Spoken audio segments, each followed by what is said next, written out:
Hello, how are you? I'm very good, thank you. How are you? I'm fine, thank you. And first of all, thank you so much for your time and for your quick response. And I see that you're not on the road, which is great. No, it fitted in very well, and I just prefer to do it whilst my head hasn't checked out on holiday yet. You're in I, Barcelona, are you? I'm actually in the south of Spain right now in a coastal town called Tarifa. Oh, Um, yes, it's very nice here, although I must agree with what you just said. It makes it somehow harder to fully concentrate on work, which I think is a great reflection of where things are shifting towards through COVID. And in fact, that was going to be my first question. Um, how do you see all of this developing through the pandemic? Work, offices, technologies. Now, Google, for instance, has announced that its employees are not going to be uh, back in the office until at least summer 2021. well, I don't think I have any special powers to predict what's going to happen. I mean, the one thing I can say is, as a technology company, as a data company, it's actually very easy to work remotely. And Mm-hmm. in part, it's been quite productive. Yes, I think people have been very conscientious, worked very hard, and partially enjoyed it, but I think only Mm-hmm. partially. I Mm-hmm. think, we are social animals, aren't we? And I think Mm. after a while we begin to miss human interaction. And I do think Zooms are tiring. Mm. Um, and you don't read signals quite as well on them. So, yeah, having said that, for the female lead, it's been amazing, absolutely Has it? amazing. It really has. I think we had all the tools and content in place to help inspire people. Mm. And we have had people signing up in the thousands every week. So I think Wow. we are doing good. And I'm really overjoyed about that. So Wow. I think there is a need for people to feel positivity and to feel Mm-hmm. inspiration. And I think we've been able to do some of that. So it's been in a way, it's speeded up something that Mm-hmm. we were trying to achieve, which is more following and more traction with,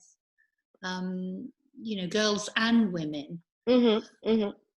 Yes, I must say I myself have become a follower of the Female Leads Instagram account during the pandemic. And I'm constantly tagging my friends and sending over some of the stories that I read there. And it's absolutely great, which is one of the reasons why I really wanted to chat to you. Um, Thank you.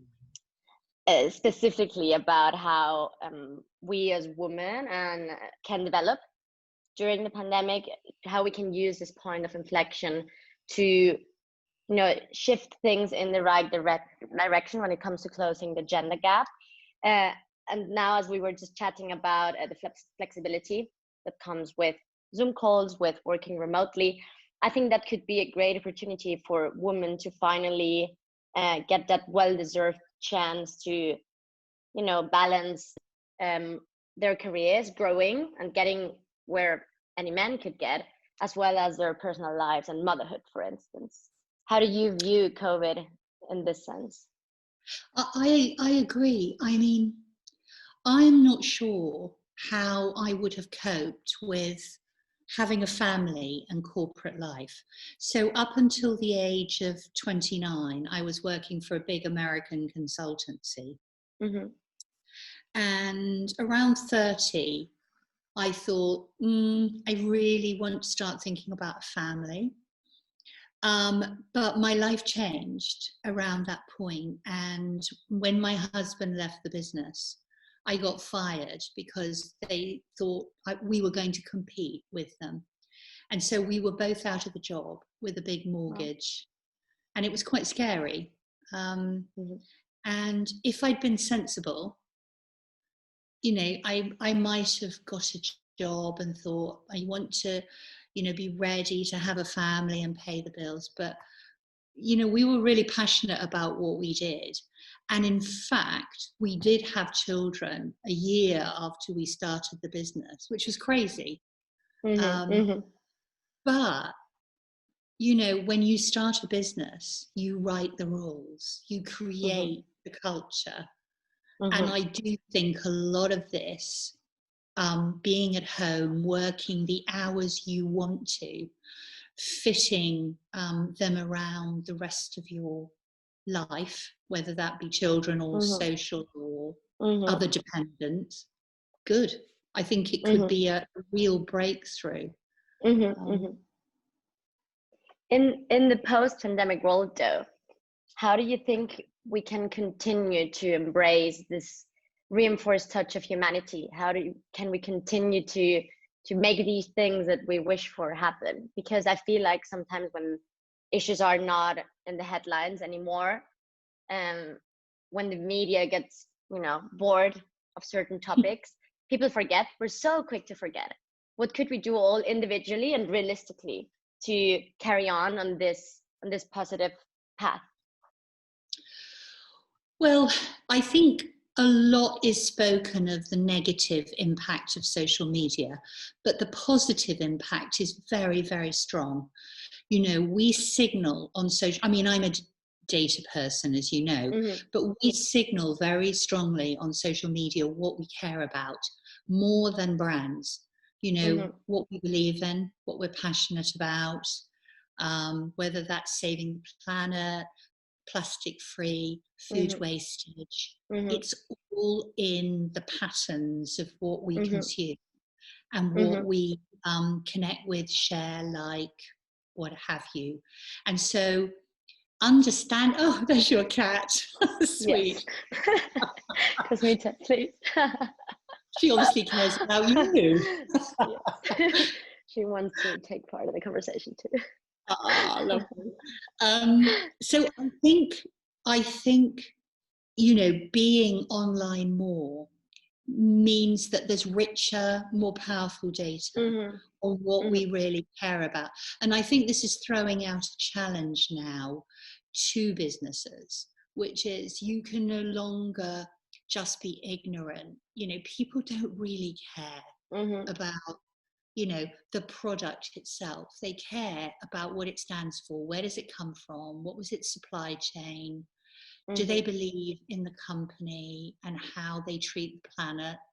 And I think a lot of these things now, do people care about their bodies, their health, their friends, their community?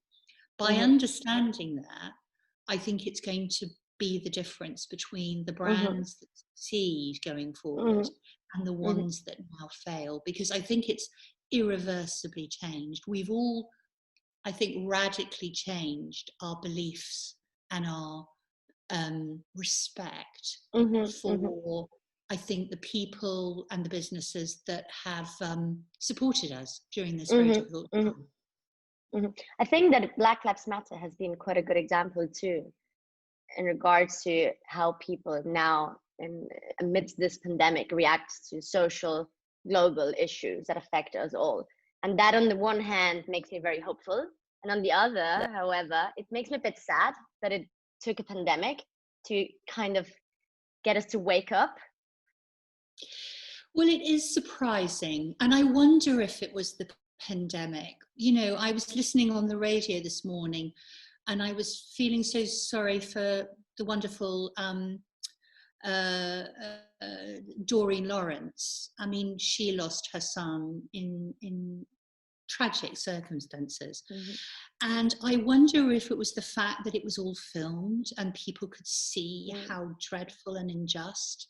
And it's almost as if we've got used to a very, very visual reality now. And I'm not saying that's a bad thing, but I think, the power of being online, the power of seeing things is what's driving our lives at the moment. And I think this has given tremendous voice and power to Black Lives Matter.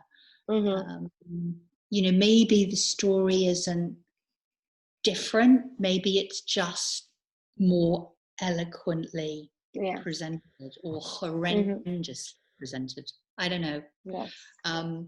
But yeah, I mean, sometimes out of the worst things, good things happen. Yeah, that is true. That is completely true. In fact, I was quite impressed with the research that the female lead carried out on social media and the power it's got in influencing teenagers or other young women, maybe in their 20s or so, in their aspirations. Going back a little bit to how social media has got this good side too, and it's so visual, you know. But if we see good stuff every day, maybe that has a great impact on us and what we want to achieve and our ambitions. And what are some of the outcomes of that research that you would like to point out and highlight to whoever listens to us? Yeah, I mean, I was amazed at, in a way, how simple the intervention to make a big difference. I was amazed. So, you know, I was talking this morning to one of the young women who we interviewed when we were doing the research. And so we interviewed 14 to 17-year-olds. And this was a young lady called Layla, who was at Tiffin Girls' School in the UK. And, you know, she was saying that, you know, she's a really clever girl. She's probably going to go to Oxford University next year and study to be a lawyer. But she was consuming, her and her friends were consuming 6 hours a day of social media. And she said it made her feel terrible. And it made all her friends feel terrible, but they couldn't stop it. It was like, she called it a cringe binge. And, you know, literally they knew it was bad. They knew it was toxic, but it had become a form of entertainment. But the entertainment was damaging them. And so the very simple intervention, so we interviewed them we did 5 different schools, and we interviewed the girls for quite a long time, asking them all about their lives.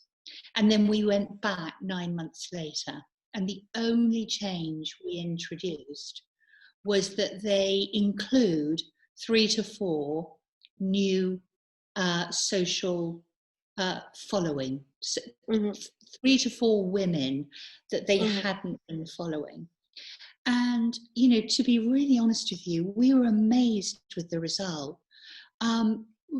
Without exception, they all said that following someone because of what they did rather than how they looked was just a complete eye-opener. And we saw that their confidence changed, their self-belief, and that they all started to unsubscribe and stop following certain things that they knew were particularly bad. So the impact was easy and fast. And, you know, I was talking to Layla this morning, and she's now, as I say, just about to go to university. And she said, I know that what I consume on social media has an effect on how I feel and how much I believe in what I'm going to be in the future. And I think that's remarkable.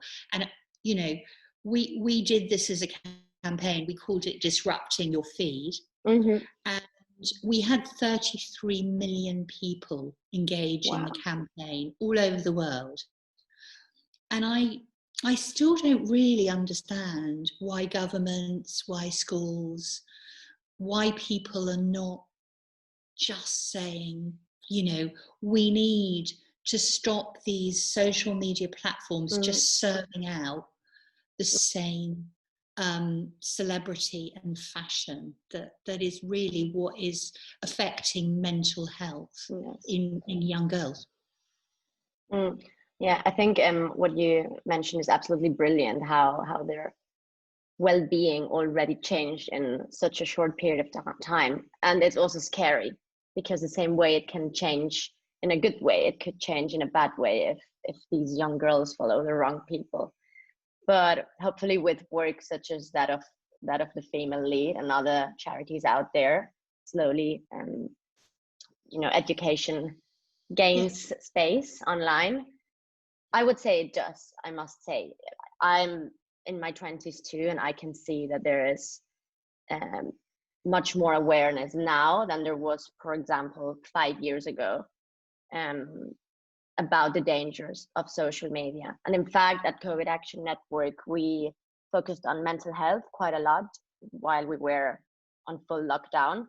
We had a lot of conversations with people who suffered from anxiety, from people who suffered from depression, or people who didn't have any of those issues, but who were struggling because it was something difficult to be locked down. And all of them, I think all of them did mention social media as something somehow toxic and that did not help them unless they went to check out very specific people whose work they knew would help them cope. We have a list of women that we encourage girls and women to follow, and I thought after this I would send it to you because it just shows the diversity and breadth of these women. And so, you know, girls can just pick who they like. So there are people like Jamila Jamil and you know body conscious people, and you know, I'm not very good at remembering all the names, but you know, if you want to be a journalist, you can hear Christiane Amanpour. If you want to be a photojournalist, you can be Lindsay Addario. You can listen to all the things that happened to her. You know, if you are a dancer, you can hear the wonderful Michaela de Prince's story. You know, she was orphan number 27 in Sierra Leone. And there were only 28 orphans, and she was number 27, which I think, you know, is horrendous. But she rose above all of that. And now she's a hugely successful dancer, telling her own story in the Dutch National Ballet. So phenomenal. I also wanted to ask you, Edwina, if you could recommend one book for any young woman or man who wants to learn more about how to help fight gender disparity this summer. What would it be? You can also mention a few if some good ones come to mind. Well, you know, I just did 2 interviews with amazing women who did a whole talk on the art of negotiation. And people always think, oh, well, you know, I'm not in business, I don't negotiate. But actually, we all negotiate. And it's so clever and it's fun and it's interesting. And she speaks super well on that. I will draw her name out for you. You see, once you're over a certain age, you can't remember things as easily. But I also did one on leadership, and really about taking the lead in your own life, knowing what you stand for, knowing what you believe in. And that lady is a lady called Susie Ramroop, and she's written a book on this. And it's really good and it's fast. You can read it really quickly, really easily. And I read every page, and you know, I've built a business, you know, and I've run a global business. Every word she said, I thought, that's really good. And it was simple, and I love that. So Susie Ramroop, and it's all about be the leader you want to be. Yeah, there are these kind of books where some examples just click, right? And they're simple, but they reach you. To start wrapping up the conversation, I wanted to point out something that I read on a UN report, the impact of COVID-19 on women. It said that 2020 was intended to be groundbreaking for gender equality. Instead, with the spread of the COVID-19 pandemic, even the limited gains made in the past decades are at risk of being rolled back.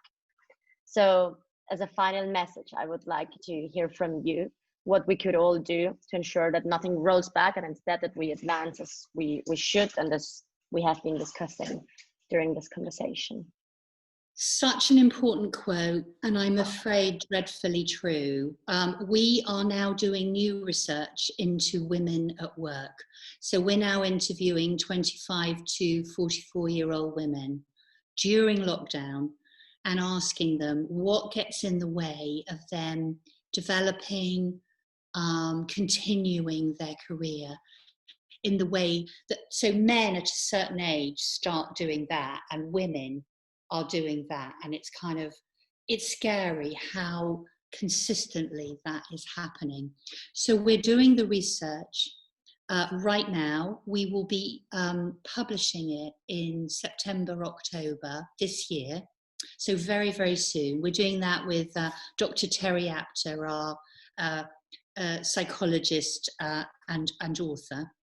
And we hope to find from that an intervention that will do exactly what you say, stop us falling back into you know, what is almost pre-COVID better patterns of behaviour, and actually starting to sort of fall back into, you know, women being disadvantaged and not putting themselves forward.